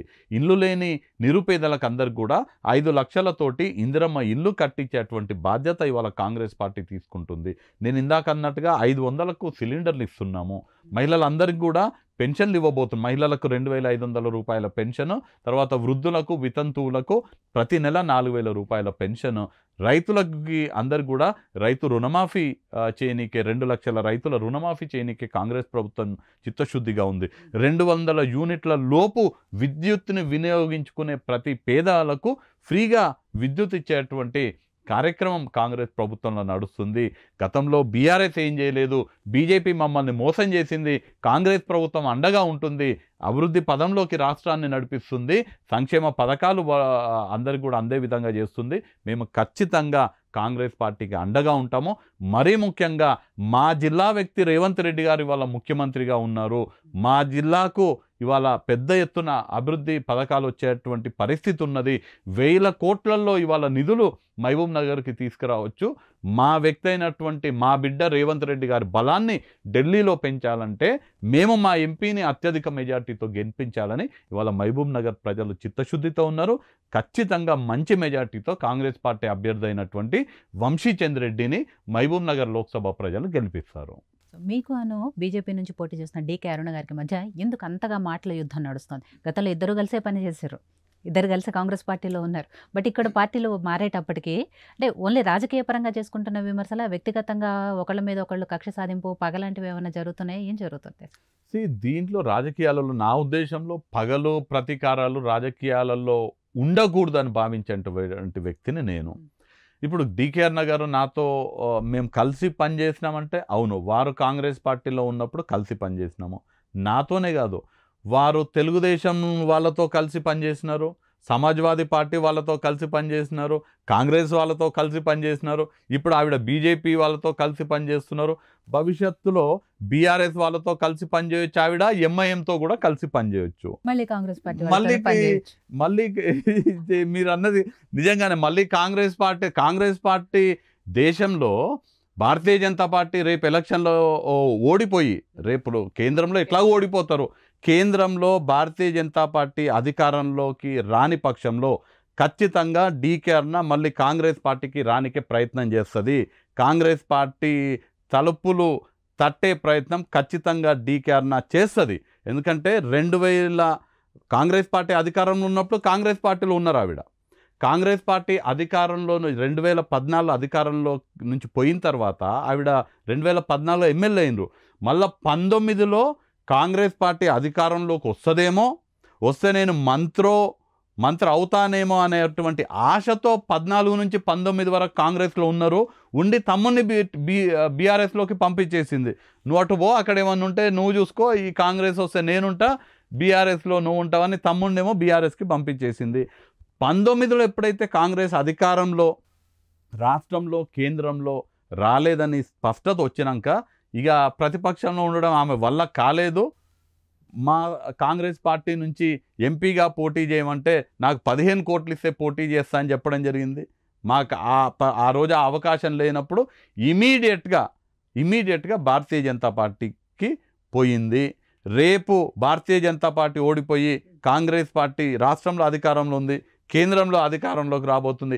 ఖచ్చితంగా కాంగ్రెస్ పార్టీ తలుపులు ఖచ్చితంగా డీకే అరుణ గారు తడతారు. మీరు తీస్తారా తలుపులు? తీస్తారు. ఇది కాంగ్రెస్ పార్టీ నిర్ణయిస్తుంది. జనరల్గా అంటే అట్లాంటి వాళ్ళని మేము మాత్రం ఎంకరేజ్ చేయము. గతంలో ఏ విధంగా అయితే కాంగ్రెస్ పార్టీ ద్వారా లాభ పొంది కాంగ్రెస్ పార్టీ కార్యకర్తలు కష్టపడితే కాంగ్రెస్ పార్టీ గుర్తు మీద చేయి గుర్తు మీద పాన్గల్ జెడ్పీటీసీగా గెలిచి గద్వాల ఎమ్మెల్యేగా గెలిచి కాంగ్రెస్ పార్టీ ఆశీర్వదిస్తే ఎంపీ అయ్యి అనేక పదవులు పొంది ఇవాళ ఆమె స్థాయికి కారణమైనటువంటి కాంగ్రెస్ పార్టీకి వెన్నుపోటు పొడిచి కాంగ్రెస్ పార్టీ కార్యకర్తలకు వెన్నుపోటు పొడిచి మమ్మల్ని మోసం చేసిన వాళ్ళని మేము ఖచ్చితంగా దూరం పెడతాము. డీకే అరుణ గారు 15 కోట్లు డిమాండ్ చేశారని మీరు చెప్తున్నారు 2019 ఎన్నికల్లో. చాలా సందర్భాల్లో కూడా మీరు ప్రెస్ మీట్లో కూడా ఆ విషయాలు చెప్పారు. కానీ ఆవిడ 15 కోట్లు ఒక పెద్ద లెక్కన డిమాండ్ చేసి 15 కోట్లు తీసుకోవటం అనేది అది డీకే అరుణ గారిని అడగాలి. డీకే అరుణ గారిని మరి 15 కోట్లు ఒక లెక్కన మీకని డీకే అరుణ గారిని అడిగితే వారి సమాధానం ఏం చెప్తారో దాన్ని బట్టి నేను మళ్ళీ చిన్న విషయం కదా ఆవిడకి 15 కోట్లు అనేది. దానికోసమే నేను పార్టీలోకి వస్తాను, పోటీ చేస్తాను అనేది చాలా చిన్న విషయం. నిజం నాకు తెలిసేది 15 కోట్లు అనేది చిన్న విషయం అని అనుకుంటున్న నేపథ్యంలో దానికి కూడా కక్కుర్తిపడి పార్టీ మారేటువంటి ఆలోచన చేసేటువంటి వ్యక్తిత్వం ఉన్న వాళ్ళని ఇంకేమనాలి? ఆవిడ పార్టీలు మారుతుంది, చాలా పార్టీలు మారారు, నిలకడలేదు అని చెప్పేసి అన్నారు. మరి అలాంటి నిలకడలేని వాళ్ళు, అలా పార్టీలు మారిన వాళ్ళు ఇప్పుడు మళ్ళీ మీ పార్టీలోకి తీసుకుంటున్నారు కదా. ఎగ్జాంపుల్ దానా నాగేందర్ గారు మీ పార్టీ నుంచే వెళ్ళిపోయారు. బీఆర్ఎస్ పార్టీ అధికారంలో ఉన్న వాళ్ళు ఆ పార్టీలో అనుభవించారు అధికారాన్ని. మళ్ళీ ఇప్పుడు కాంగ్రెస్ పార్టీ అధికారంలోకి రాగానే మళ్ళీ వచ్చారు. ఎట్లా తీసుకుంటారు? దాన్ని నేనేం ప్రోత్సహించట్లేదు. నేను పార్టీలో మారే విధానాన్ని కానీ విషయాన్ని కానీ వంశీచంద్రన్ అనేటువంటి వ్యక్తి ఎప్పుడు కూడా ప్రోత్సహించడు. దానికి నేను వ్యతిరేకిని. నేను ఇక్కడ కంపారిజన్ డీకే అరుణ గారికి నాకు మధ్యన జరుగుతున్నప్పుడు నేను నా విషయంలో చాలా స్పష్టంగా చెప్తా. నేను 600 అయినా ఏమైనా కానీ డీకే అరుణ గారిలాగా పూటకొక పార్టీ మారి విలువలు చంపుకునేటువంటి వ్యక్తి వంశీచంద్రెడ్డి కాదు. ఇక్కడ డీకే అరుణ గారు భారతీయ జనతా పార్టీ నుంచి పోటీ చేస్తున్నారు, వంశీచంద్ర రెడ్డి కాంగ్రెస్ పార్టీ నుంచి పోటీ చేస్తున్నారు, మన్నె శ్రీనివాస్ రెడ్డి గారు టీఆర్ఎస్ పార్టీ నుంచి పోటీ చేస్తున్నారు. సో నేను నా మహబూబ్ నగర్ లోక్సభ నియోజకవర్గ ప్రజలకు అప్పీల్ చేసేది, నేను విలువలతో కూడినటువంటి రాజకీయాలు చేసేటువంటి వ్యక్తిని, ఏ సిద్ధాంతాన్ని అయితే నమ్ముతానో ఆ సిద్ధాంతానికి తగ్గట్టుగా పనిచేసేటువంటి వ్యక్తిని. నేను డీకే అరుణ లాగా పూటకొక పార్టీ మారేటువంటి వ్యక్తిని కాదు. నా స్వలాభం కోసం, నా పదవుల కోసం, ధనార్జన కోసం నేను అధికార పక్షం వైపు ఉండాలని ఆలోచన చేసేటువంటి వ్యక్తిని కాదు. ఎంత కష్టం వచ్చినా, ఎంత నష్టం వచ్చినా, నేను ఏ సిద్ధాంతాన్ని అయితే నమ్మినానో, ఏ కాంగ్రెస్ పార్టీ అయితే నమ్మినానో ఆ కాంగ్రెస్ పార్టీలోనే ఉండేటువంటి వ్యక్తిని. నేను ప్రజల కోసం పరితపించేటువంటి వ్యక్తిని. నాకొక్కసారి అవకాశం ఇచ్చి చూడండి, మహబూబ్ నగర్ లోక్సభ నియోజకవర్గాన్ని ఏ విధంగా అభివృద్ధి పదంలోకి నడిపిస్తానో ఒక్కసారి చూడండి అని నేను నా లోక్సభ నియోజకవర్గ ఓటర్లను నేను విజ్ఞప్తి చేస్తున్నా. గతంలో డీకే అరుణ గారు మంత్రిగా పనిచేసినారు, ఇవాళ కేంద్రంలో అధికారంలో ఉన్నటువంటి పార్టీలో పెద్ద పొజిషన్లో ఉన్నారు. దాన్ని ఉపయోగించుకొని మహబూబ్ నగర్కి ఏం సాధించింది అని ఒకసారి మహబూబ్ నగర్ లోక్సభ నియోజకవర్గ ప్రజలు ఆలోచన చేయాలి. ఏం సాధించలేదు, ఒక్క ప్రాజెక్టు తీసుకురాలేదు, ఒక్క అనుమతులు తీసుకురాలేదు. కనీసం పాలమూరు రంగారెడ్డి ఎత్తిపోతల పథకానికి మీరు జాతీయ హోదా కల్పిస్తా అన్నారు, ఎందుకు కల్పించట్లేదు అని పోయి అమిత్ షా దగ్గర అడిగేటువంటి ధైర్యం కూడా చేయనటువంటి నాయకులు ఆ ప్రాంతానికి ఏం సేవ చేస్తారని నేను ఇవాళ అడుగుతున్నా. అందుకే నేను పనిచేసేటువంటి వ్యక్తిని, చిత్తశుద్ధి ఉన్నటువంటి వ్యక్తిని, క్రమశిక్షణ ఉన్నటువంటి వ్యక్తిని, ఇంకా కొన్ని దశాబ్దాలుగా రాజకీయాల్లో ఉండి సేవ చేసే వయసు ఉన్నటువంటి వ్యక్తిని. మరీ ముఖ్యంగా రాష్ట్రంలో కాంగ్రెస్ పార్టీ అధికారంలో ఉంది, మన రేవంత్ అన్న ముఖ్యమంత్రిగా ఉన్నారు. రేవంత్ అన్న దగ్గరికి పోయి ఏది కావాలంటే అది కాదనకుండా చేయించుకునే అవకాశం, సువర్ణ అవకాశం ఇవాళ మహబూబ్ నగర్ లోక్సభ నియోజకవర్గానికి ఉంది. కాబట్టి ఈ అవకాశాన్ని మనం వినియోగించుకోవాలి. నన్ను ఎంపీగా గెలిపిస్తే మన మహబూబ్ నగర్ లోక్సభ నియోజకవర్గానికి రేవంత్ అన్నని అడిగి రాష్ట్రం నుంచి నిధులు తీసుకొస్తా, కేంద్రంలో కొట్లాడి, కేంద్రంలో కాంగ్రెస్ ప్రభుత్వం రాబోతుంది, రాహుల్ గాంధీ గారి దగ్గరికి వెళ్ళి అత్యధిక నిధులు తీసుకొని వస్తా, పాలమూరు గొంతుని, మహబూబ్ నగర్ ప్రజల గొంతుని పార్లమెంట్లో వినిపించే బాధ్యత నేను తీసుకుంటానని నియోజకవర్గ ప్రజలందరికీ కూడా నాకు మద్దతు ఇవ్వాలని నేను రిక్వెస్ట్ చేస్తున్నా. డీకే అరుణ గారు కూడా పలు సందర్భాల్లో చెప్పారు, నాకు టికెట్ ఇప్పించానని వంశీచంద్ర రెడ్డి చెప్పుకుంటున్నాడు, కానీ నాకు టికెట్ ఇచ్చింది రాహుల్ గాంధీ గారు, కాంగ్రెస్ పార్టీ తప్ప వంశీచంద్రకి ఏంటి సంబంధం అని. ఈ మాట నేను ఎందుకు చెప్పినానంటే, డీకే అరుణ గారు ఏదో ఒక సందర్భంగా వంశీచంద్ర రెడ్డిని ఎమ్మెల్యేగా గెలిపించింది నేను అనే మాట డీకే అరుణ గారు చెప్పిన దానికి ప్రతిస్పందనగా నేను ఈ మాట చెప్పడం జరిగింది.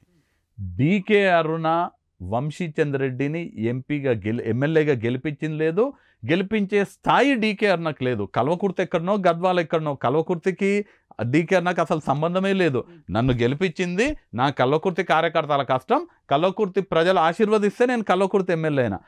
ఆమె వాళ్ళ నియోజకవర్గంలో ఉన్నటువంటి వాళ్ళ అభ్యర్థినే గెలిపించుకోలేనటువంటి వ్యక్తి మా కల్వకుర్తి వచ్చి నన్ను గెలిపించేదేంది? మొన్న గద్వాల జరిగిన ఎన్నికల్లో చూసినాము, పట్టుమని 7,000 ఓట్లు రాలేదు, డిపాజిట్ పోయింది ఆమె బలపరిచినటువంటి అభ్యర్థికి. నేను మొన్న కల్వకుర్తిలో కసిరెడ్డి నారాయణ రెడ్డి గారిని పోటీ చేయించుకున్నా, నారాయణ రెడ్డిని నేను గెలిపించుకున్నా. నేను గర్వంగా చెప్తా, మా అభ్యర్థి నారాయణ రెడ్డి గారు కల్వకుర్తిలో మేము గెలిపించుకున్నామని. డీకే అరుణ గారు ఒక వ్యక్తిని, ఒక బీసీ బిడ్డని పోటీ చేయించి వాళ్ళ అల్లుని కోసం కృష్ణమోహన్ రెడ్డిని గెలిపించనీకే వాళ్ళ పార్టీకి వెన్నుపోట పొడిచి ఒక బీసీ బిడ్డకి వెన్నుపోట పొడిస్తే 7,000 ఓట్లు రాలేదు. అట్లాంటి ఆమె నేను కల్వకుర్తిలో వంశీచంద్ర రెడ్డిని గెలిపించిన అని చెప్పేది.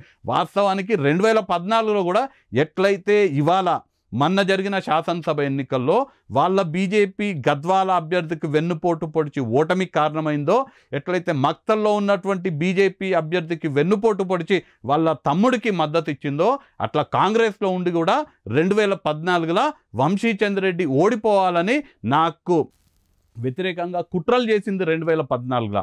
ఆ కుట్రలన్నింటినీ కూడా ఛేదించుకొని నా కార్యకర్తల బలంతో నేను కల్వకుర్తిలో ఎమ్మెల్యేగా గెలిచి బయటికి వచ్చిన.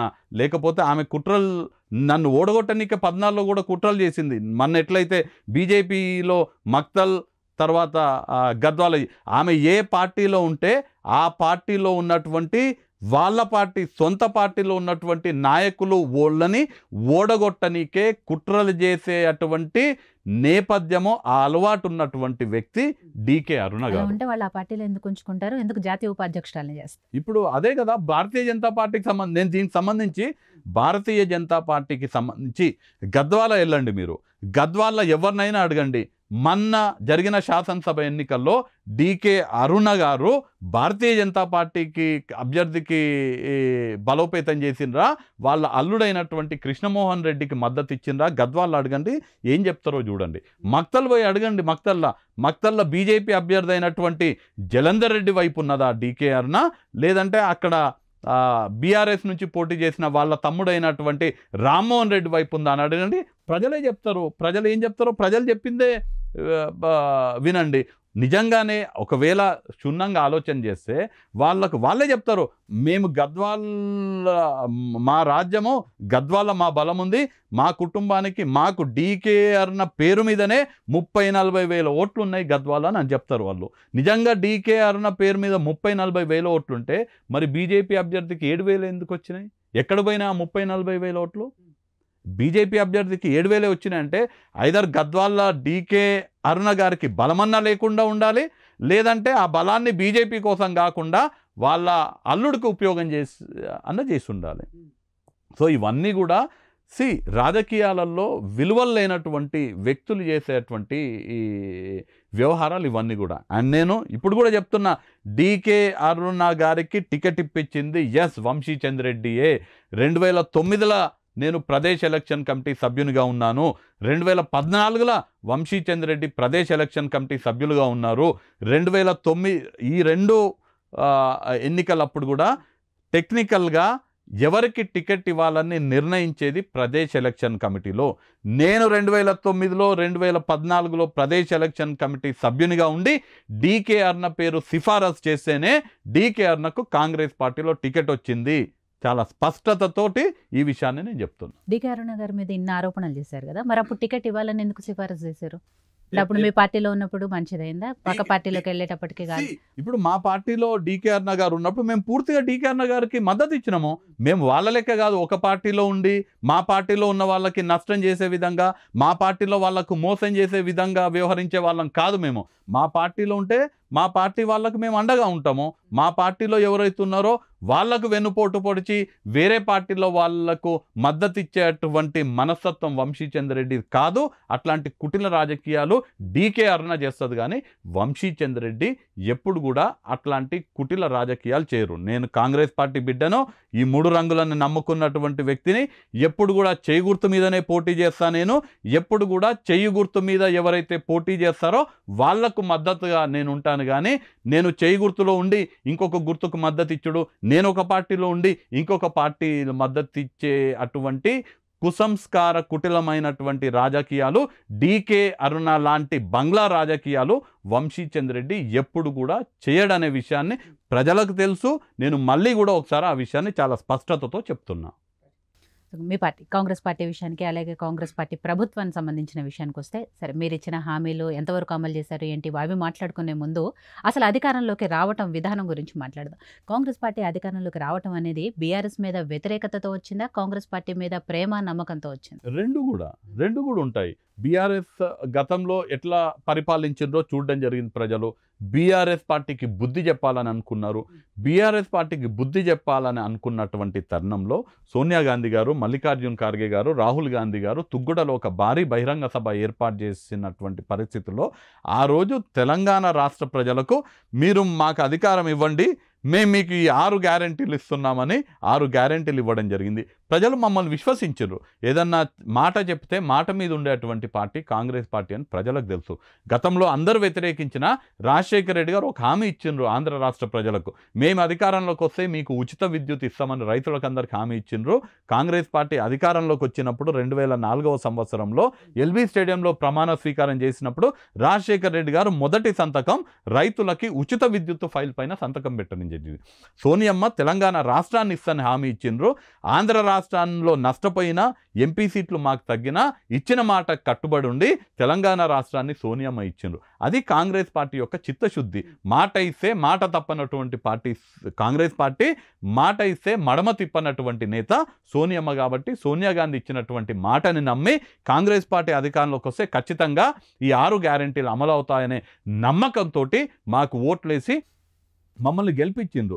దానికి తగ్గట్టుగానే ఇవాళ మా పనితనం కూడా అదే విధంగా ఉంది. మేము అధికారంలోకి వచ్చి 3 నెలలు కాకముందే మేము 32,000 ప్రభుత్వ ఉద్యోగాలని భర్తీ చేయడం జరిగింది. ఇందాక నేను చెప్పినటువంటి ప్రతి ఒక్క హామీ కూడా ఇవాళ నెరవేరుస్తున్నాము. కాంగ్రెస్ పార్టీ అయితే 6 గ్యారెంటీలు ఎన్నికలకు ముందు ఇవ్వడం జరిగిందో ప్రతి ఒక్క హామీ తూచా తప్పకుండా నెరవేర్చే బాధ్యత కాంగ్రెస్ పార్టీది. మొన్న ముఖ్యమంత్రి రేవంత్ రెడ్డి గారు చెప్పడం జరిగింది, సోనియా గాంధీ గారు ఏదన్నా మాట ఇస్తే అది మాకు శిలాశాసనం లాంటిది. సోనియమ్మ 6 గ్యారెంటీల మాట ఇచ్చిండ్రు, మేము 6 గ్యారెంటీలు అమలు పరిచి 6 గ్యారెంటీలు అమలు చేసే బాధ్యత మేము తీసుకుంటామని స్వయంగా రాష్ట్ర ముఖ్యమంత్రి గారే చెప్పడం జరిగింది.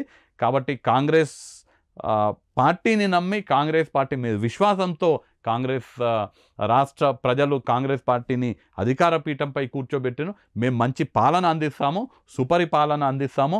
అవినీతి రహితమైనటువంటి ప్రజా పాలనని ఇవాళ తెలంగాణ రాష్ట్ర ప్రజలు చూస్తున్నారు. మీరు ఎన్నికలకు ముందు ఏదైతే 6 గ్యారెంటీలు చెప్పారో దాంతోపాటు 420 అంశాలు చెప్పారు. 5 ఏళ్లలో 420 అంశాలకు సంబంధించి చేసి చూపిస్తాము, అట్లే 100 రోజుల్లో 6 గ్యారెంటీలు చేసి చూపిస్తామని. సరే, మీరు ఇచ్చిన 420 అంశాలకి అటు ప్రతిపక్షాలు 420 అని పేరు పెట్టినా ఏది పెట్టినా కూడా మొత్తానికి ఆ దిశగానే మేము పనిచేస్తున్నామని కాంగ్రెస్ పార్టీ నాయకులు చెప్తున్నారు. కానీ ఇచ్చిన 6 గ్యారెంటీల్లో 100 రోజుల్లో అమలు చేసిన దానికి సంబంధించి ఎక్కడా కూడా అమలు కాలేదు. 6 గ్యారెంటీలు ఒక్కొక్క అంశాన్ని అక్కడక్కడ టచ్ చేసుకుంటూ వెళ్ళి మొత్తం 6 గ్యారెంటీలు పూర్తి స్థాయిలో అమలయ్యాయని చెప్పడం ఎంతవరకు కరెక్ట్? పూర్తిగా ఈ 6 గ్యారెంటీలని అమలు చేసే బాధ్యత కాంగ్రెస్ పార్టీ తీసుకుంటుంది. అంటే అనుకోకుండా కోయిన్సిడెన్స్ ఏంటంటే లోక్సభ ఎన్నికలకు సంబంధించినటువంటి కోడ్ రావడం వల్ల మేము కొన్ని ఏదైతే అనౌన్స్మెంట్ చేయాలనుకున్నామో అవి చేయలేకపోయినాం ఎన్నికల కోడ్ ఉండడం వల్ల. ఎన్నికల కోడ్ పోగానే ఏవేవైతే హామీలు పెండింగ్ ఉన్నాయో, మేము ఇచ్చినటువంటి హామీలు ఏవైతే ఇంకా అనౌన్స్ చేయలేదో అవన్నీ కూడా ఖచ్చితంగా కాంగ్రెస్ ప్రభుత్వం అమలు చేసి తీరుతుంది. దాంట్లో ఏమాత్రం కూడా డౌట్ పెట్టుకోవాల్సిన అవసరం లేదు. అప్పుల రాష్ట్రంగా ఉందని, ఖజానా ఖాళీగా ఉందని, లేకపోతే మీరు ఇచ్చిన 100 రోజుల తర్వాత లోక్సభ ఎన్నికలకు సంబంధించిన కోడ్ వస్తుంది, ఇవన్నీ కూడా కాంగ్రెస్ పార్టీకి ముందే తెలుసు కదా, ఎట్లా చెప్పారు మరి? మేము ఇవి ఎంత అప్పుల భారం మా పైన ఉన్నా కానీ మేము రెవెన్యూ జనరేషన్ పైన దృష్టి పెడతాం. ఇప్పుడు మేము రెవెన్యూ జనరేషన్ మీద దృష్టి పెట్టి రెవెన్యూ అంటే ప్రభుత్వం తరపున ప్రజల మీద ట్యాక్సుల భారం లేకుండా రెవెన్యూ జనరేషన్ చేసుకొని ఇచ్చినటువంటి ప్రతి ఒక్క హామీ కాంగ్రెస్ పార్టీ ఖచ్చితంగా తీరుస్తుంది. మేము ఈ ఎన్నికలు అయిపోగానే, ఎన్నికల కోడ్ అయిపోగానే అన్ని హామీలు కూడా నెరవేరుస్తాం. ఇప్పుడు ఆల్మోస్ట్ అన్నీ కూడా నెరవేరుస్తున్నాము. పెన్షన్లు ఒకటి, ఎందుకంటే ఆ ప్రక్రియ కొనసాగుతుంది. మేము పెన్షన్లు కొత్త వాళ్ళకు పెన్షన్లు ఇవ్వాలంటే చాలామందికి గత 10 ఏళ్లలో కొత్త రేషన్ కార్డులు ఇవ్వలేదు. రేషన్ కార్డులు ఇవ్వండి పెన్షన్లు ఇవ్వడానికి వీలు కాదు. సో కొత్త రేషన్ కార్డు అప్లై చేసుకున్న వాళ్ళందరికీ కూడా ఫస్ట్ కొత్త రేషన్ కార్డులు ఇవ్వాలి. మేము ఆ కొత్త రేషన్ కార్డులు ఇచ్చిన తర్వాత పెన్షన్లు ఇవ్వాలి. సో ఇట్లాంటి కొన్ని టెక్నికల్ ఇష్యూస్ వల్ల 1-2 డిలే అయినాయి తప్ప అదర్వైజ్ అన్ని హామీలు కూడా నెరవేర్చడం జరుగుతుంది. మేము 6 గ్యారెంటీలు తూచా తప్పకుండా ఏ ఒక్కటి కూడా కాదనకుండా 100% అమలు పరిచే బాధ్యత మేము తీసుకుంటాము. రేవంత్ రెడ్డి గారు ముఖ్యమంత్రిగా ఆయన పనితీరు ఎలా అనిపిస్తుంది కాంగ్రెస్ ప్రభుత్వానికి సంబంధించి? ఆఫ్కోర్స్ మీరు ఆ పార్టీలోనే ఉన్నారు కాబట్టి ఆబ్వియస్లీ బాగుంది అనిపిస్తుంది. కానీ ఆయన భాష ఏదైతే ఉందో, సరే మిగిలిన పనితీరు ఇవన్నీ 100 రోజులు అయింది, మిగిలిన 5 ఏళ్ల కాలంలో ఎలా కాంగ్రెస్ పార్టీ పనిచేస్తే ఆ తర్వాత విషయం. బట్ ఆయన మాట్లాడే భాష ఏదైతే ఉందో అది ఎంతవరకు కరెక్ట్? రేవంత్ రెడ్డి గారు మాట్లాడేటువంటి భాష నేను ఎక్కడ కూడా తప్పు పట్టను. మీరు ఒకసారి కేసీఆర్ గారు మాట్లాడినటువంటి భాషతో కంపేర్ చేయండి. రేవంత్ రెడ్డి గారు మాట్లాడేది, రేవంత్ రెడ్డి గారు అంటే ముళ్ళుని ముళ్ళుతోనే తీయాలంటారు కదా. సో ముళ్ళుని ముళ్ళుతోనే తీయాలి. రేవంత్ రెడ్డి గారు నాతో మాట్లాడితే ఒకలా మాట్లాడతారు, బహుశా మీతో మాట్లాడితే ఒకలా మాట్లాడతారు, దుర్మార్గులతో ఒకలా మాట్లాడతారు, దొంగలతో ఒకలా మాట్లాడతాడు, రాక్షసులతో ఒకలా మాట్లాడతాడు, మంచి వాళ్ళతో ఒకలా మాట్లాడతాడు. మంచి వాళ్ళతో ఎట్లా మాట్లాడిందో రాక్షసులతో కూడా రేవంత్ రెడ్డి గారిని అట్లే మాట్లాడమంటే ఎట్లా? రాక్షసులతో ఎట్లా మాట్లాడాలనో అట్లే మాట్లాడాలి. కేసీఆర్తో ఎట్లా మాట్లాడాలనో అట్లా మాట్లాడితేనే కేసీఆర్కి అర్థమవుతుంది. హరీష్ రావుతో ఎట్లా మాట్లాడాలనో అట్లా మాట్లాడుతానే హరీష్ రావుకి అర్థమైంది. సో ఎవరితో ఎట్లా మాట్లాడాలనో ఆ విధంగానే రేవంత్ రెడ్డి గారు మాట్లాడుతున్నారు. దాంట్లో ఏమాత్రం కూడా తప్పు పట్టాల్సిన అవసరం లేదు. రేవంత్ రెడ్డి గారి రూపంలో తెలంగాణ రాష్ట్రానికి ఒక మంచి ముఖ్యమంత్రి, సుపరిపాలన అందించేటువంటి ముఖ్యమంత్రి తెలంగాణ రాష్ట్రానికి దక్కడం జరిగింది. మరీ ముఖ్యంగా ఉమ్మడి పాలమూరు వాసులందరూ కూడా ఇవాళ గర్వపడుతున్నారు. మా బిడ్డ, మా పాలమూరు ముద్దు బిడ్డ ఇవాళ రాష్ట్రానికి ముఖ్యమంత్రిగా ఉన్నారు. వడ్డించేవాడు మనవాడైతే ఏ బంతిలో కూర్చున్నా కానీ మన కడుపు నిండేటట్టుగా ఉంటుంది అనేటువంటి విషయాలు మనం ఊర్లలో వింటుంటాము. రేవంత్ రెడ్డి గారి నాయకత్వంలో కని విని ఎరుగని విధంగా మహబూబ్ నగర్ని అభివృద్ధి పదంలో నడిపించుకుందాము. ఇది మనకు ఒక మంచి అవకాశం అని మా మహబూబ్ నగర్ ప్రజలందరూ కూడా భావిస్తున్నారు. ఇవాళ మీరన్నదాన్ని ప్రతిపక్షాలు తప్పుపడుతున్నాయి. వడ్డించేవాడు వాడైతే ఏ బంతిలో కూర్చున్నా ఒకటే అనే దాంట్లో ముఖ్యమంత్రిగా రేవంత్ రెడ్డి గారు తెలంగాణ రాష్ట్రానికి ముఖ్యమంత్రి లేకపోతే ఓన్లీ మహబూబ్ నగర్కి ముఖ్యమంత్రి? రావాల్సినవన్నీ ఓన్లీ మహబూబ్ నగర్కి ఇస్తే మిగిలిన రాష్ట్ర జిల్లాల పరిస్థితి. ముఖ్యమంత్రి గారు మీరు అన్నట్టుగా ముమ్మాటికి తెలంగాణ రాష్ట్రానికి ముఖ్యమంత్రి అయినా ముఖ్యమంత్రిగా తెలంగాణ రాష్ట్రానికి వారి బాధ్యత నిర్వహిస్తూ మహబూబ్ నగర్కి ప్రత్యేకంగా ఒక దృష్టి ఎక్కువ పెడుతూ మహబూబ్ నగర్లో ఉన్నటువంటి గతంలో ఎంతైతే నిర్లక్ష్యం జరిగిందో ఆ నిర్లక్ష్యాన్ని తుడిచిపెడుతూ మహబూబ్ నగర్కి మంచి చేస్తూ మహబూబ్ నగర్కి కావాల్సినటువంటి అభివృద్ధి సంక్షేమ పనులకు కావాల్సినటువంటి నిధులన్నీ కూడా ముఖ్యమంత్రి గారి కేటాయించాలని మేమందరం అనుకుంటున్నాము. ముఖ్యమంత్రి గారు చేస్తారు. దాంట్లో ఏం తప్పు కూడా లేదని నేను అనుకుంటున్నాను. దేశవ్యాప్తంగా జరుగుతున్న చర్చ liquor scam, Delhi liquor scam సంబంధించి కవిత గారికి సరే తిహార్ జైలుకు కూడా వెళ్లాల్సి వచ్చింది. ఇవన్నీ పరిణామాలు ఏమనిపిస్తుంది అంటే ఎలక్షన్ల ముందు బీజేపీలు అంతే చేయటం అనేది బీఆర్ఎస్ బీజేపీ కలిపి డ్రామాలు ఆడుతున్నాయని కాంగ్రెస్ పార్టీ నాయకులు చెప్తున్నారు. కానీ చట్టం తన పని తాను చేసుకుపోతుంది, ఇందులో బీజేపీకి ఏ సంబంధం లేదని బీజేపీ నాయకులు చెప్తున్నారు. బీఆర్ఎస్ పార్టీ మాత్రం ఇది కావాలని మాపై చేస్తున్న కుట్ర అని చెప్తున్నారు. అసలు ఏం జరుగుతుంది లిక్కర్ స్కామ్లో? భారతీయ జనతా లిక్కర్ స్కామ్ని పక్కన పెడితే లిక్కర్ స్కామ్ వరకు కవిత గారు తప్పు చేస్తే కవిత గారికి శిక్ష పడాలి. కవిత గారు తప్పు చేసినారన్నట్టుగా రుజువులు చాలా స్పష్టంగా తెలుస్తుంది, ప్రజలందరూ కూడా నమ్ముతున్నారు. సో శిక్ష పడుతుంది, అది ఒక అంశము. రెండవది బీఆర్ఎస్ భారతీయ జనతా పార్టీ యొక్క బంధము, ఇది అండర్స్టాండింగ్ డ్రామా అనేది దాంట్లో ఏం డౌట్ పడాల్సిన అవసరం లేదు. పార్లమెంట్లో ఎప్పుడు బీఆర్ఎస్ ఎంపీల మద్దతు అవసరం ఉన్నా కానీ అప్పుడు బీఆర్ఎస్ వాళ్ళు అన్ని అంశాలలో భారతీయ జనతా పార్టీకి మద్దతు ఇవ్వడం జరిగింది. బీఆర్ఎస్ బీజేపీయే కాదు, బీఆర్ఎస్ బీజేపీ ఎంఐఎం ఈ మూడు పార్టీలు కూడా ఒక తాన్లో మొక్కలే, వీళ్ళందరూ కూడా కలిసే పని చేసుకుంటున్నారు. దాంట్లో ఏ మాత్రం కూడా సందేహం అవసరం లేదు మనకు. సో రాష్ట్రంలో కాంగ్రెస్ పార్టీ అయితే అధికారంలోకి వచ్చింది, 5 ఏళ్లలో ప్రజాపాలన తీసుకొస్తాము అని చెప్తున్నారు. బట్ కేంద్రంలో పరిస్థితి ఏంటి? కేంద్రంలో అధికారంలోకి వస్తుందన్న ధీమాత ఎంతవరకు ఉన్నారు? పూర్తిగా కేంద్రంలో కూడా కాంగ్రెస్ పార్టీ అధికారంలోకి వస్తుంది. రాహుల్ గాంధీ గారు ప్రధానమంత్రి అయ్యే అటువంటి అవకాశాలు చాలా స్పష్టంగా కనిపిస్తున్నాయి. రాహుల్ గాంధీ గారు కన్యాకుమారి నుంచి కాశ్మీర్ వరకు 4300 కిలోమీటర్ల భారత్ జోడో యాత్ర చేపట్టడం జరిగింది. దాని తర్వాత 6000 కిలోమీటర్ల భారత్ జోడో న్యాయ యాత్ర రాహుల్ గాంధీ గారు చేపట్టడం జరిగింది. ఇవాళ దేశంలో ఉన్నటువంటి పరిస్థితులు మనం చూస్తున్నాము. నిరుద్యోగం అనేది అత్యధిక శాతం ఇవాళ భారతదేశ చరిత్రలో లేనట్టు విధంగా అత్యధిక శాతం నిరుద్యోగులు ఇబ్బంది పడుతున్నారు. పెట్రోల్ రేట్లు, డీజిల్ రేట్లు, నిత్యావసర సరుకుల రేట్లు ఏ విధంగా పెరిగినాయో మనం చూస్తున్నాము. కేంద్రంలో ఉన్నటువంటి ప్రభుత్వం ఇవాళ ఈడీని, సిబిఐని, ఇన్కమ్ ట్యాక్స్ని వాళ్ళ జేబు సంస్థలుగా వాడుకొని ప్రతిపక్షాలని పీడించుకొని తింటున్నటువంటి పరిస్థితి మనం చూస్తున్నాము. రాష్ట్రాలకు రావాల్సినటువంటి వాటాలను ఇవ్వట్లేదు, రాష్ట్రాల హక్కులని అనగదొక్కుతున్నారు. ఏ విధంగా కేంద్ర ప్రభుత్వం పేద ప్రజలని దోచుకొని వాళ్ళ మిత్రులైనటువంటి అంబానీ, అదానీలకు దోచిపెడుతుందో దేశంలో ఉన్నటువంటి ప్రజలందరూ కూడా ఇవాళ గమనిస్తున్నటువంటి తరుణంలో ఖచ్చితంగా మార్పు రావాలి. దేశంలో కాంగ్రెస్ నేతృత్వంలోని ఇండియా కూటమి అధికారంలోకి రావాలని దేశ ప్రజలందరూ కూడా ఇవాళ ఉన్నారు. ఖచ్చితంగా కాంగ్రెస్ పార్టీ అధికారంలోకి వస్తుంది, రాహుల్ గాంధీ గారు ప్రధానమంత్రి అవుతారు. తెలంగాణలో ఎన్ని పార్లమెంట్ సీట్లు గెలవబోతుంది? 14కి తగ్గకుండా మేము గెలుస్తాం. 3 ఎవరికి వదిలిపెట్టారు? 3కి వాళ్ళు చూసుకోవాలి ఎవరు అనేది. బహుశా నేను ఒక్కొక్క సీట్ తీసుకుంటారేమో. ఓకే. సో మహబూబ్ నగర్కి సంబంధించి మీకు అక్కడ ప్లస్ పాయింట్స్ ఏంటి అంటే, మీరు మొదటి నుంచి ప్రజల్లో మీరు తిరగటం ఒకటి మీకు ప్లస్ పాయింట్. ఫస్ట్ నుంచి కూడా ఆ పార్టీని నమ్ముకొని ఆ పార్టీలోనే ఉండటము కంటిన్యూస్గా, అండ్ ఆ పార్టీకే కష్టపడి పనిచేయటము. సాక్షాత్తు ముఖ్యమంత్రి గారు రేవంత్ రెడ్డి గారే అక్కడ పార్లమెంట్ ఇన్ఛార్జిగా ఉన్నారు. ఇవన్నీ కూడా మీకు కలిసి వస్తున్న అంశాలు. అండ్ ఇక్కడ రాష్ట్రంలో అధికారంలో ఉంది Congress party. But negative points కూడా తీస్తున్నారు ప్రత్యర్థి పార్టీలు. మీరు ఏదో నాన్ లోకల్ అని ఇవన్నీ కూడా వస్తున్నాయి. సో వాటికి కూడా మీరు ప్రజలకు ఆన్సర్ చేయాల్సి ఉంటుంది. ఏదన్నా ఒక అలిగేషన్ చేసినప్పుడు అది కరెక్ట్ అయితే, ఆ అలిగేషన్ కనుక కరెక్ట్ అయితే అది నా మైనస్ పాయింట్ అవుద్ది. ఆ అలిగేషన్ రాంగ్ అవుతే అది ఎవరైతే ఆ అలిగేషన్ చేస్తున్నారో అది వాళ్ళకు మైనస్ పాయింట్ అవుద్ది, రైట్?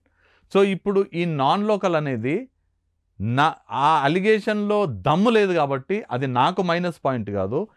ఏ భారతీయ జనతా పార్టీ అభ్యర్థి డీకే అరుణ గారు నేను నాన్ లోకల్ అని అలిగేషన్ చేస్తున్నారో ఆవిడకే అది మైనస్ పాయింట్ అవుతుంది. డీకే అరుణ అనేటువంటి వ్యక్తి, ఆమె మహబూబ్ నగర్ లోక్సభ నియోజకవర్గం కాదు, వారిది గద్వాల, వారి ఓటు గద్వాల్లో ఉన్నది. సో ఓవరాల్గా కాంగ్రెస్ పార్టీ ఇక్కడ అధికారంలో ఉంది, కేంద్రంలో కూడా అధికారంలోకి వస్తుందన్న ధీమాలో ఉన్నారు. మొత్తం కాంగ్రెస్ పార్టీ అయితే ఈ 5 ఏళ్లలో ప్రజాపాలన ఎలా తీసుకొస్తుంది ఏంటి అనేది రాష్ట్ర ప్రజలందరూ కూడా ఆసక్తిగా చూస్తున్నారు. సో ఈ 5 ఏళ్లలో కాంగ్రెస్ పార్టీ ఎంతవరకు ఇచ్చిన మాటలు నిలబెట్టుకుంటుంది, 6 గ్యారెంటీలు ఎంతవరకు అమలు అవుతాయని, ఈ 100 రోజుల పాలనకు సంబంధించి రెఫరెండంగా వెళ్తామని కూడా ముఖ్యమంత్రి గారు చెప్తున్నారు. సో తెలంగాణ ప్రజలు గెలిపించుకునే ఎన్ని సీట్లు గెలిపించుకునే ధీమాలో మీరున్నారు? 14 సీట్లని మీరు చెప్తున్నారు. 17కి 14 ఖచ్చితంగా వస్తాయని మేము అనుకుంటున్నాము. అండ్ ముఖ్యమంత్రి గారు చెప్పినట్టుగా ఖచ్చితంగా దీన్ని మా గత 100 రోజుల పనితీరుకి రెఫరెండంగా కూడా మేము భావిస్తాము. అట్లే గేట్లు తెరిచినాం, ఇక అవతల పార్టీలు దుకాణాలు బంద్ చేసుకోవాలి అని చెప్తున్నారు. సో ఆ గేట్లు తెరిచిన దాంట్లో అవతల వాళ్ళే చెప్పే విషయాలు ఏంటి అంటే, ఇక్కడున్న వాళ్ళు బయటకు వెళ్ళే ప్రమాదం ఉంది, బయట నుంచి లోపలికి వచ్చే అవకాశం ఉంది. వీటిలో ఏది జరగబోతోంది కాంగ్రెస్ పార్టీలో అనేది చెప్తుంది కదా, చూద్దాం ఏమొద్దాం. సో ఫైనల్గా మహబూబ్ నగర్ నియోజకవర్గ ప్రజలకు మీ పార్లమెంటు నుంచి మీరు వాయిస్ వినిపించాలి, పార్లమెంటులో మీ గళం వినిపించాలి, మహబూబ్ నగర్ నియోజకవర్గ ప్రజలకు రావాల్సినవి తీసుకురావాలి అంటే, ఆ ప్రాంత ప్రజలు మిమ్మల్ని గెలిపించుకోవాలి ఓటేసి అనుకుంటే వాళ్ళకి ఏం చెప్పదలుచుకున్నారు? మహబూబ్ నగర్ లోక్సభ నియోజకవర్గ ప్రజలందరూ కూడా నేను మళ్ళీ ఒకసారి హృదయపూర్వకంగా విజ్ఞప్తి చేస్తున్నాను.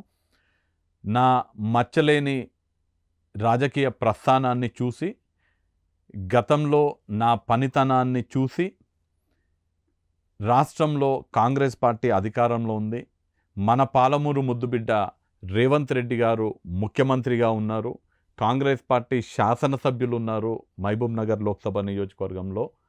ఇవాళ మనకొక సువర్ణ అవకాశము. నన్ను మీరు ఎంపీగా గెలిపిస్తే రాష్ట్రానికి కేంద్రానికి నేను వారధినవుతా. ముఖ్యమంత్రి గారు మనకు అండగా ఉంటారు, కావలసిన నిధులు మనకిస్తారు. నేను కూడా కేంద్రం నుంచి పెద్ద ఎత్తున నిధులు తీసుకొచ్చే ప్రయత్నం చేస్తా, అనుమతులు తీసుకొచ్చే ప్రయత్నం చేస్తా, మీ గొంతుని పార్లమెంట్లో వినిపిస్తా. నాకు మహబూబ్ నగర్ లోక్సభ నియోజకవర్గం పరిధిలో ఉన్నటువంటి ప్రతి శాసనసభ నియోజకవర్గం, ప్రతి మండలం, ప్రతి గ్రామంలో ఉన్నటువంటి సమస్యలపైన పూర్తిగా అవగాహన ఉన్నది. ముఖ్యంగా మన ప్రాంతంలో సాగునీటి అవసరాలు, త్రాగునీటి అవసరాలు, ఉద్యోగ ఉపాధి కల్పన విషయంలో కానివ్వండి, అట్లానే మన ప్రాంతంలో ఉన్నటువంటి మహిళలకు కావాల్సినటువంటి సంక్షేమ పథకాలు, మెరుగైనటువంటి విద్యా వైద్య సదుపాయాలు అందించడము, మన ప్రాంతంలో పెద్ద ఎత్తున పరిశ్రమలు తీసుకొచ్చి ఆ పరిశ్రమల ద్వారా మన ప్రాంతం యొక్క ఆర్థిక పరిస్థితిని మెరుగుపరచడం, ఉద్యోగ అవకాశాలు కల్పించడము, అన్ని సమస్యలపైన అవగాహన ఉన్నది. ఆ సమస్యలని ఎట్లా పరిష్కరించాలో అనేటువంటి విజ్ఞత కూడా నాకున్నది. పరిష్కరించుకునే అవకాశం కూడా రేవంత్ రెడ్డి గారి రూపంలో, మన ముఖ్యమంత్రి గారి రూపంలో ఉంది. కాబట్టి దయచేసి నా గుర్తైనటువంటి చేతి గుర్తుకు ఓటేసి నన్ను మహబూబ్ నగర్ ఎంపీగా గెలిపించాల్సిందిగా మహబూబ్ నగర్ లోక్సభ నియోజకవర్గ ప్రజలందరినీ కూడా నేను కోరుతున్నాను. సో మొన్న జరిగిన అసెంబ్లీ నియోజకవర్గంలో ఎలా అయితే ఉమ్మడి మహబూబ్ నగర్లో కాంగ్రెస్ పార్టీ క్లీన్ స్వీప్ చేసిందో, అట్లే ఎంపీలుగా కూడా ఎక్కువ మందిని గెలుచుకుంటామన్న కాంగ్రెస్ పార్టీ ధీమాలో ఉంది. ఎస్పెషల్లీ మహబూబ్ నగర్ స్థానం మీరు గెలుచుకుంటానన్న ధీమాలో ఉన్నారు కాబట్టి, ఆ నమ్మకంతో ఉన్నారు కాబట్టి గెలవాలని మేము కూడా మనస్ఫూర్తిగా కోరుకుంటున్నాము. మీలాంటి వాళ్ళ వాయిస్ పార్లమెంట్లో వినిపించాలని మనస్ఫూర్తిగా కోరుకుంటున్నాము. ప్రజలు ఆశీర్వదించాలని కూడా కోరుకుంటున్నాం. కాబట్టి ఏం జరుగుతుంది? Thank you. మీకు యోయో టీవీ యాజమాన్యాన్ని కూడా కృతజ్ఞతలు తెలియజేస్తున్నాను. ఎందుకంటే మా అభిప్రాయాలని, మా సందేశాన్ని మీరు లక్షలాది మందికి తీసుకెళ్లడంలో మాకు సహకరిస్తున్నారు కాబట్టి యోయో టీవీకి నేను మనస్ఫూర్తిగా కృతజ్ఞతలు తెలియజేసుకుంటున్నాను. థ్యాంక్ యూ అండి, and all the best. Thank you so much. Thank you. ఇది ఇవాళ టైమ్ టు టాక్. మరో గెస్ట్తో టైమ్ టు టాక్లో మళ్ళీ కలుద్దాం. చూస్తూనే ఉండండి యోయో టీవీ.